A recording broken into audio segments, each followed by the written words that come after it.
Don Townsend. For the last 18 years, I've had my own executive and board search consulting practice, and I also coach executives on how to take charge effectively in new roles. Um, That's great, Don. Thanks so much for making time to join us on the Abby podcast today. So, give us a thumbnail version of your career prior to, you've been building your organization for quite some time now, but share with us where you've been before. What have you done? okay. I think of my career in two phases. The first part of my career, which I call my industry years, I spent in manufacturing companies in the construction industry, the computer industry, and then finally, by way of an acquisition with one of the telecommunications giants. Um, the second phase of my career, the part that I'm in now, has been on the consulting side. I spent about 5 years with AT Kearney, and then in 2003, I founded my own firm, and it has given me the freedom to do some things that I'm really passionate about. One is helping people find the talent that they need to take advantage of the opportunities in their markets. And the second part of that has been the opportunity to work with a number of executives, CEOs, chief operating officers, chief marketing officers, and general managers to really help them get off to a fast start, to really take charge effectively. Oh, that's very exciting, and thank you for sharing that. In terms of your current organization, tell us a little bit more about its mission. What's the competitive advantage, and how are you guys succeeding in the current market? Well, it's a small firm. I have two partners, and we focus on what I describe as bringing a really high level of service and quality to a small number of assignments. I try to stick to what I think of as the consulting model rather than the transactional model. And in order to do that, we really place an emphasis on thoroughness and preparation. Still very much research focus in our search work, both at the executive and the board levels. The other thing about that is important to us is what I sometimes call breakthrough talent, and that is encouraging organizations to think well beyond replacement for executives who may have left, or for board members who have retired, and to really think what it will take to move their own organization to a higher level of performance, and build that into our work. And then on the coaching side of the work that I mentioned before, once again, we've tried to bring a real research focus to it. At the very beginning, we interviewed over 300 executives from 9 different countries and in just about every industry segment you can think of, plus a few leaders in government and academia, to find out what it was that really made them successful in taking charge of their responsibilities. And we've used that as the foundation of our work to help other executives. Oh, that's very interesting. And I would imagine, especially in the current markets, which I want to talk to you a little bit further about, kind of winning that war for talent and war and retention. I would imagine you have some very, very exciting kind of stories to share. But before we do that, Tell me a little bit about the different trends and ideas that really excite you these days when it comes to executive search or just in general staffing and recruitment industry overall. What do you think is the next big thing? Well, one of the things that really excites me is the opportunities that our economy now presents for people who want to thrive in what's often called the gig economy, and that can range from people who work as a Lyft driver while they try to get their own business off the ground, to people who work in consulting organizations because they like the relatively short-term nature of it and the ability to move on to a new challenge in a new industry or something like that.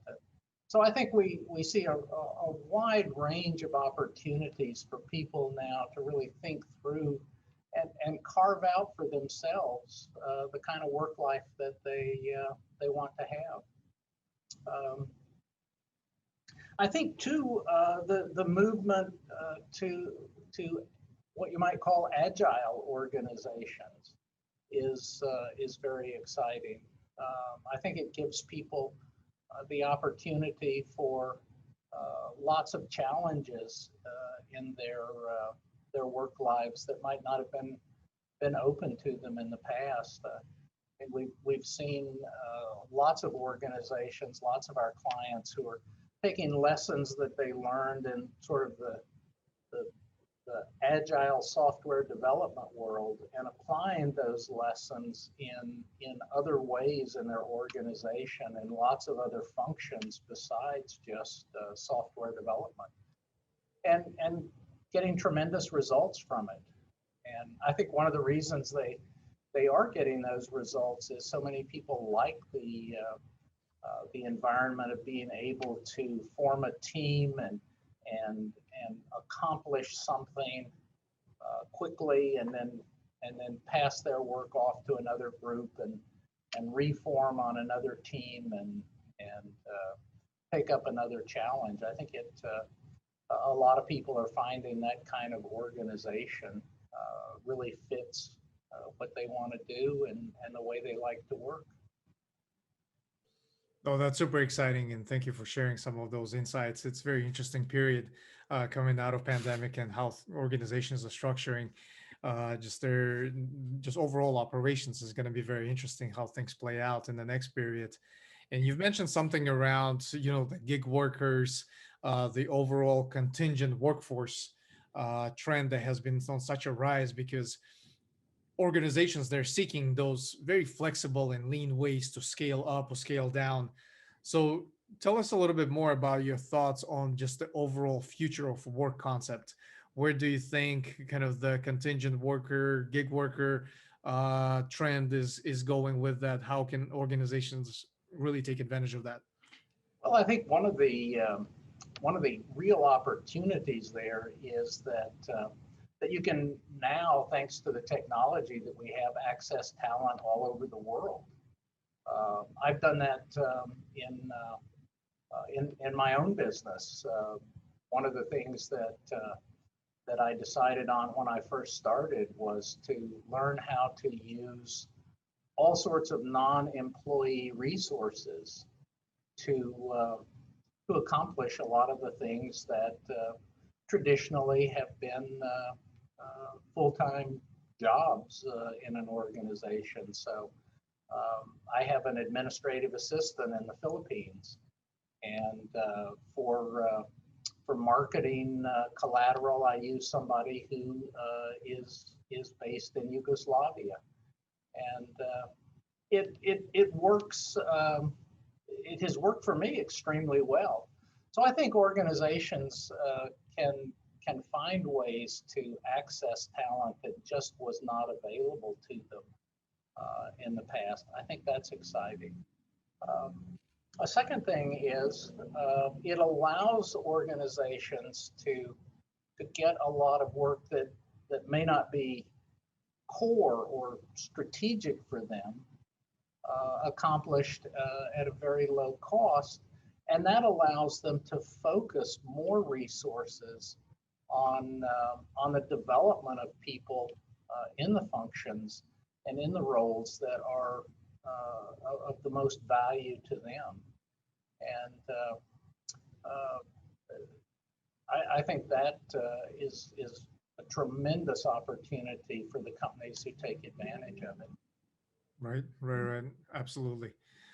So as you partner with different organizations and you help them find the best candidates, and you work kind of the both sides, you work the hire, you help the hiring organization and also the candidate to prepare for that first interview.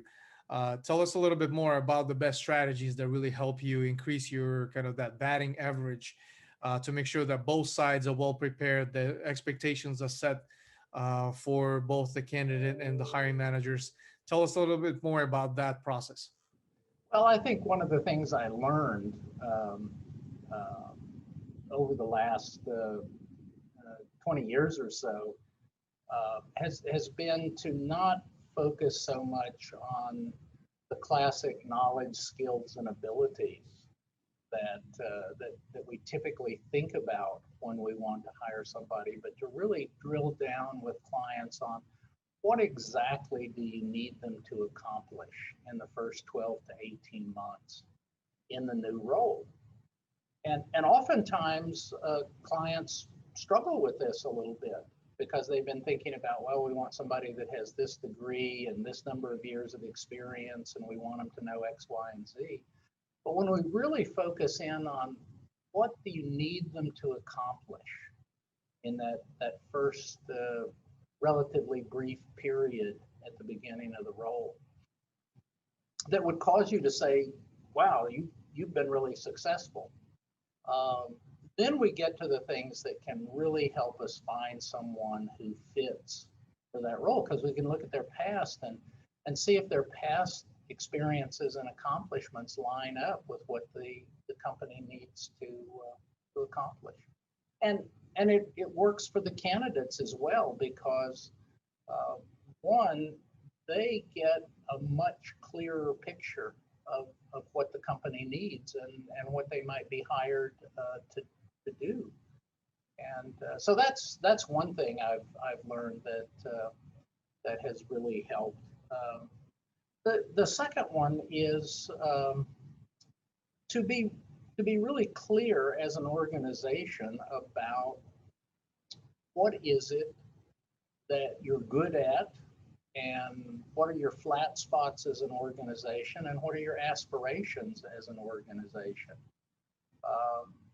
People don't expect that they're joining a perfect company. And I think really thinking through and being candid about your strengths, your weaknesses, and your development needs as an organization helps people make a good decision. No, I'm pretty sure we can spend the rest of the episode talking about this particular topic because it's such an interesting area. And, I hear a lot, in a sense, really that initial interview is such a great opportunity for both sides to really get to know each other from the standpoint of, is this the type of leadership I want to be under, or is this the type of environment that I can thrive in both ways? So that's very interesting. Thank you for sharing some of those concepts. As in terms of innovation strategies that you utilize that really help your client companies succeed when it comes to attracting the top talent, tell us a little bit more about that. What are the different practical recommendations you have implemented as part of your process that really help some of these organizations attract the best in terms of the candidates? Well, one of the things I do is encourage, recommend, sometimes cajole clients to include as a broad array of people in their organization in the selection process. Organizations who include more people in meaningful ways in the selection process simply have better results. The second thing that I suggest to companies is that they don't rely too heavily on interviews. Presentations are a great way to gain insights into a skill set that you don't see if you just do a series of one-on-one interviews. And wherever it's practical, I encourage companies to do what I call a day in the field. Let people see the organization at work, whether it's in a factory or spending a half a day with a sales representative. Anything that you can do to give people a real look at how your company operates at one of its really basic functions is going to allow you to make much better selection decisions.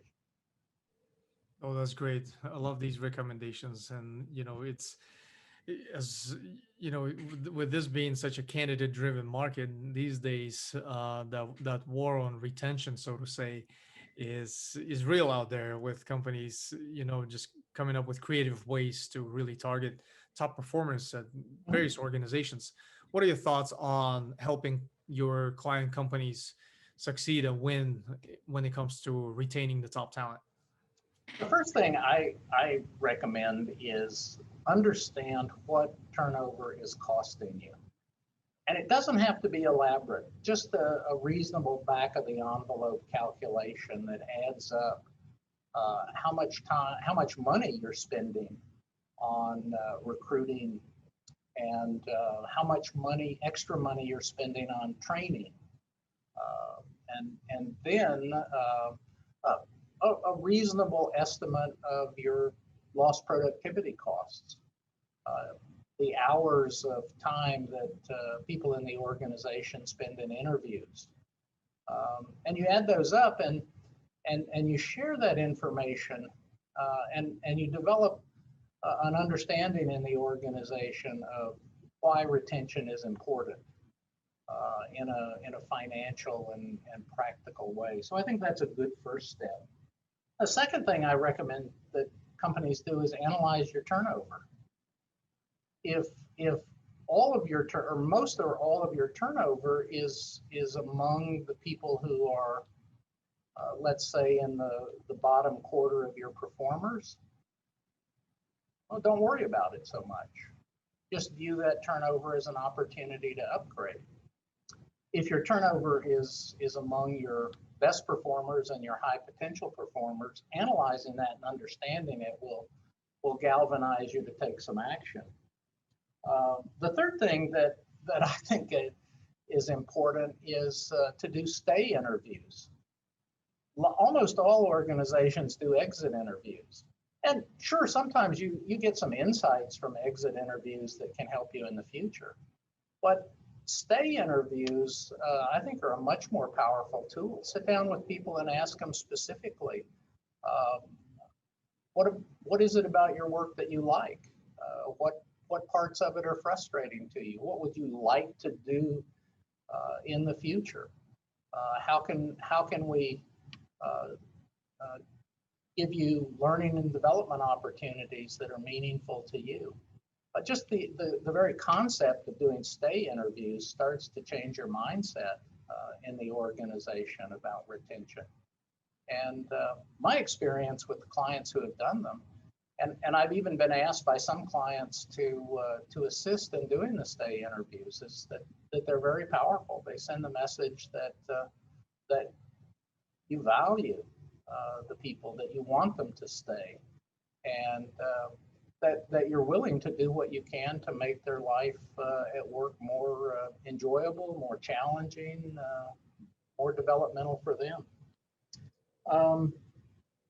Recognition is another thing that is very important in retaining employees. I think of it simply as catching people doing something right and letting them know about it. And when an organization has a good balance team-based recognition for groups that have accomplished something significant, as well as individual recognition efforts. And I'm not talking about bonuses or money. Those can be a part of it. But just disciplining yourself as an organization to catch people doing something right and acknowledging it goes a long way to keeping people in your organization. Right. Absolutely. Those are great recommendations, Don. Um, in terms of you staying ahead of the different trends and sources that you utilize on daily basis to learn for self-actualization, share with us what is your content diet is looking like these days. What do you consume on daily basis? Well, on a daily basis, I don't get the opportunity to do it, but one of the things that is most important to me is plant tours. I'm always asking organizations that I work with to give me a tour of their manufacturing plant or their distribution facility, or even their office environment, to see how their people work, how they interact with each other. And to find out from the people who make the product what they think about it and what they think of the organization. I've been very fortunate. I've got to tour some really magnificent manufacturing and distribution facilities. Second thing I do on a daily basis, because of the nature of my work, I get to listen to a wide variety of people, and I try to learn from every one of them.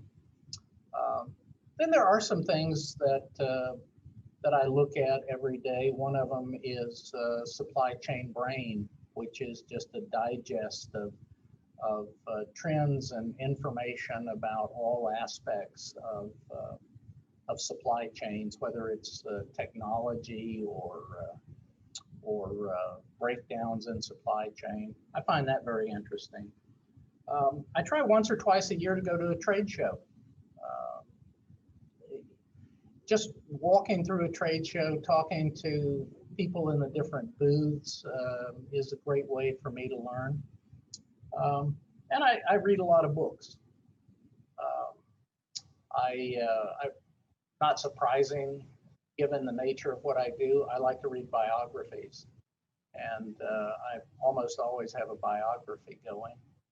And then there are a couple of books that I've read fairly recently that I really think are important books. They're books that had an impact on me. One of them is The Power of Resilience.